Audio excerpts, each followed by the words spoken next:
Berin hacib colemergi em devam bikin duelet çek sekinin u edi arami u evlehi heye xwezaya welet ako heta neha nedhat zanin edite axaftin jivan xweşikiyan yek jî sulava sêguze ya Yüksekova'ya colemergiye.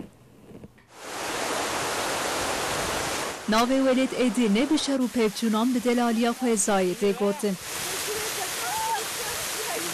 Ba aramî û sekanê û cihên ku 30 salên rêpêna kevin êdî jinûvê tên kevşkirin.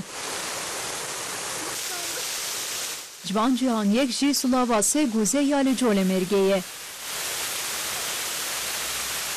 Sulav li nêzî navçeya Geverê li ser ya gundê Oremareyê. Navê vê bedewiya xwezayê ji sê darên guzeyên li Dorawetê. Colemergê êdî bi dilê xwe tên ber sulavê û kêfa vê bihuşta veşarî dikin.